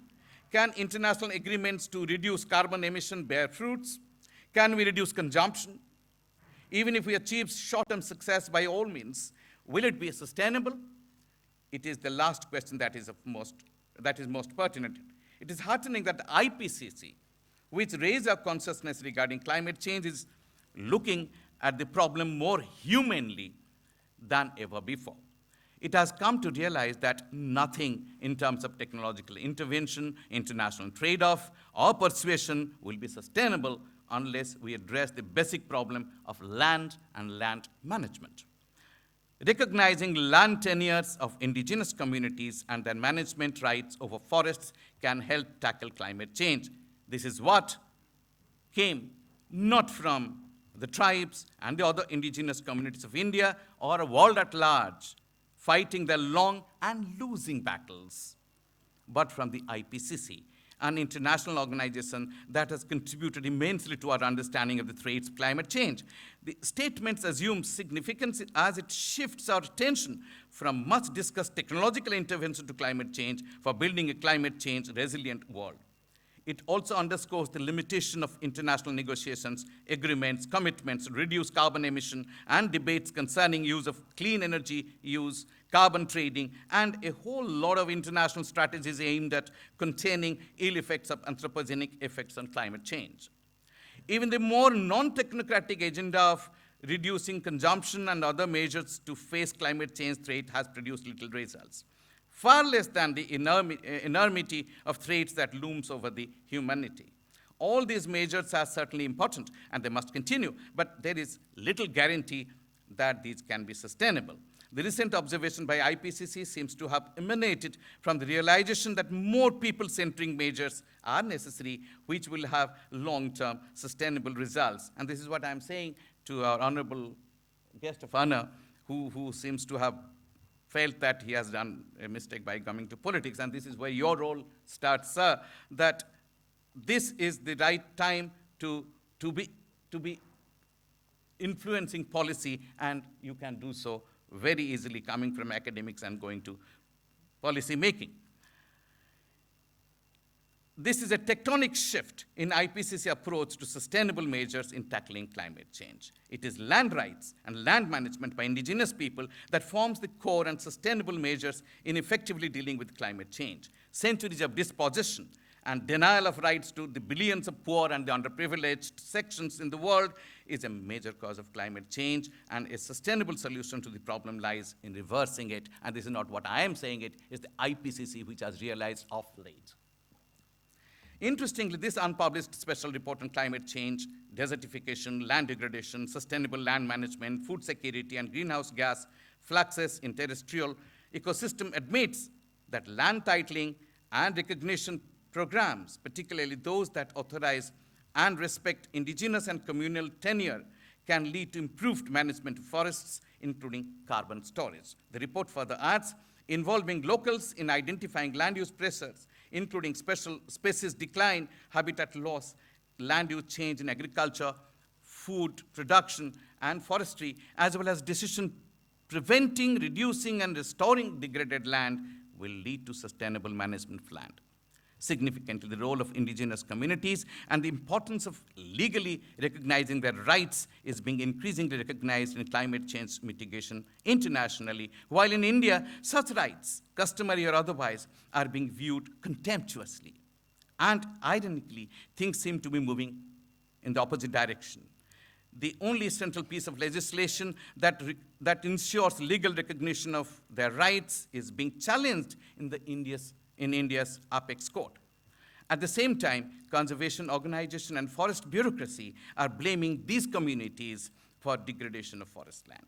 A number of Indian wildlife and conservation organizations, including Wildlife First, the Wildlife Trust of India, and the Tiger Research and Conservation Trust, have accused tribal people of destroying forests diversity and have petitioned the court to clear them from the land. Yet, the 2006 Forest Rights Act gave Adivasi and the tribes rights to live on and protect the land that they had been cultivating within forest boundaries.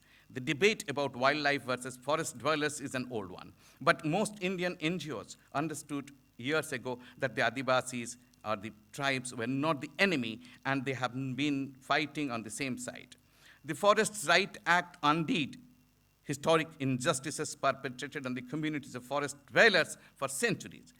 It has empowered tribal councils to reject planning applications by mineral companies, such as UK-based Vedanta, to mine the bauxite in Niamgiri Hills. But under the Act, tribal people had to file a claim with the state governments to secure the title deeds to their lands, and thousands of claims by Adivasis have been rejected all over India. The country's highest court has now decreed they are encroachers and should be evicted. It is about time that such organizations opposing tribal rights to forest take note of the fresh insights into sustainable climate change mitigation efforts, which lie in co-opting the indigenous people by granting them their rights to forest, land, and other resources. By evicting them from such resources, the country will not only deprive them of their livelihood, but also enhance the prospect of accelerated climate change. Coming to environment, inequality, and sustainable development, the common belief is that the poor countries must develop, environmental concerns can be sacrificed, or is a luxury to address once poverty is alleviated. Some raise concerns about increasing population placing excessive burdens on the world's resources as major source of environmental problems. This environmental-only approach risks blaming the victims and conveniently ignores one of the most important pillars of sustainability, that is society and social justice. It is important to bear that consumption of world's wealthiest fifth of humanity is much more than the rest of the world. Growing inequality is the biggest threat to sustainable development. Recent studies reveal that globally, inequality levels have reached unsustainable levels, something that the world witnessed during medieval times. For example, the Oxfam report 2018 states the richest 1% raked in 82% wealth created during 2017 and 18. Since 2015, the richest 1% has owned more wealth than the other 99% of the planet. Just 42 people own same amount of wealth as the poorest 3.7 billion people. The richest 1% in the world are evading over $200 billion a year as taxes. India added 17 new billionaires in 2017-18, raising the number to 101 from a mere 9 in 2000. Billionaires' wealth increased by 4,891 billion rupees, sufficient to finance 85% of all the state's budget on health and education. 37% of India's billionaires have inherited wealth. They have not earned it. They have simply inherited. In countries like India and Philippines, at least 1 in every 2 workers in the garment sector is paid below the minimum wage. India's top 10% of the population holds 73% of the wealth. And yet, the Brundtland report 1990 holds poverty as major cause and effect of global environmental problems. According to the report, the poor may be the victims, but they are the agents too.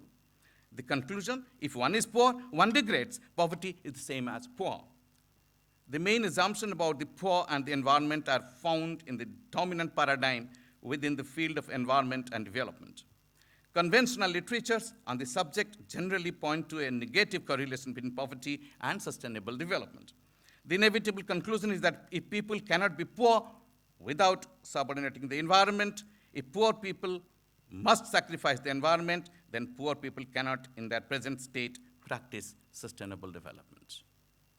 The poor degrades the environment for survival narrative, not only eliminates need to theorize causes of poverty, inequality, and justice, but also completely obfuscate the role of the poor as environmental sustainers or as effective environmental managers or stewards.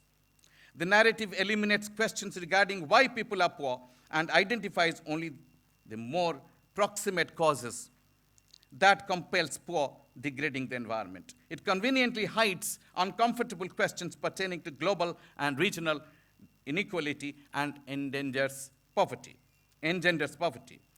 Geographer Sheldon Annis, for example, emphasizes the conditions under which the poor relate to the environment, cites the case of peasants with secure land tenure as environmental protectors.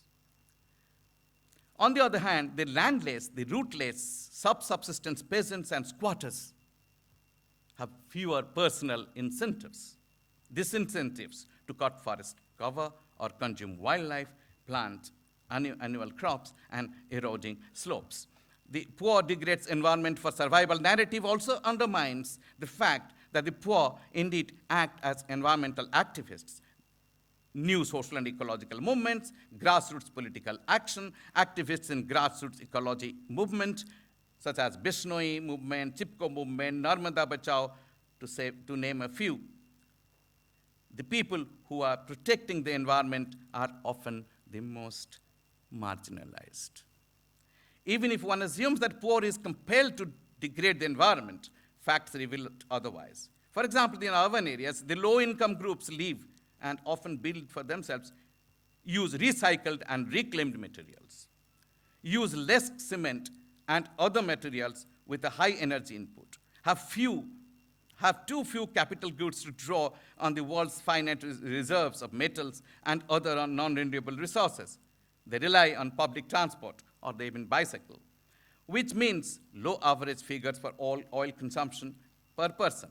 They have low electricity consumption on an average, use less energy, also because a high proportion of low-income households have no electricity, use very little fossil fuel that arises from oil, coal, or gas-fueled power stations. They use much less fresh water, occupy much less land per person than middle and upper income groups, consume less food, and generally have diets that are less energy and land intensive.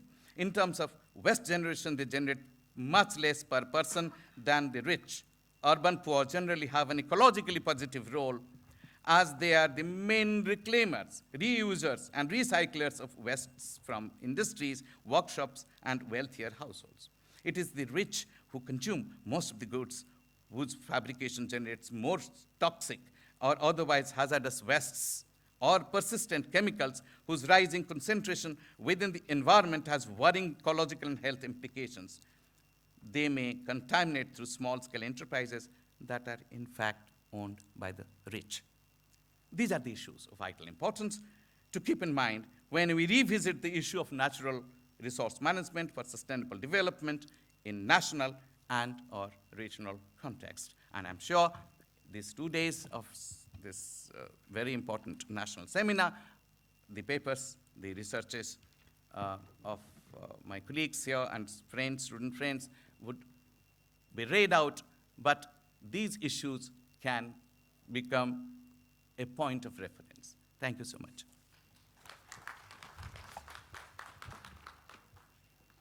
We are profusely elated to take an opportunity to thank Professor D.C. Nayak for giving us an enlightening keynote address, and we expect and request you, sir, to visit us more often in the university. Thank you, sir. So now may I please call upon Dr. Benjamin L. Saitluanga, Secretary, Geography, Association of Mizoram, to give a vote of thanks.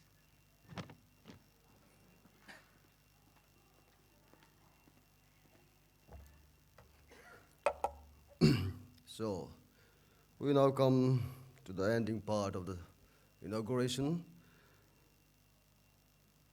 And lunch must be ready by this time, but until I say thank you, it must not be served. So thank you very much to our chief guest, Pusi Lorinsanga, Honorable Minister, and guests of honor, Dr. K. Pachunga, Honorable Member, Mizoram Legislative Assembly, and Vice Chairman, Bamboo Development Board, for giving their valuable times to grace the function and their highly encouraging speeches. And our sincere gratitude goes to our university authorities and academics, Professor R.P. Vadera, Pro Vice Chancellor, Mizoram University, and Professor Lalun Danga, Registrar, Mizoram University. They have been the constant inspiration, and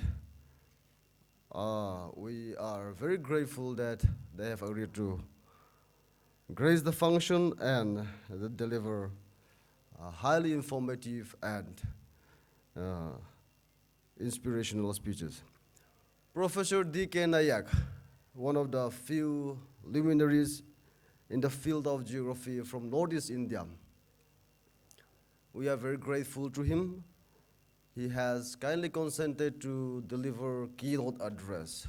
Sir, your speeches has been very informative, and thank you for enlightening us on the crucial issue of sustainable development and how to address through addressing poverty and land security. Thank you, sir. Organizing a seminar is a huge task. It involves a lot of capital, time, and energy. I would like to single out Dr. K.C. Somzava for giving us this kind of platform, and who has taken the burden to lead the organizing team. And due to his effort, we are gathered here, and we are also very thankful to our sponsors,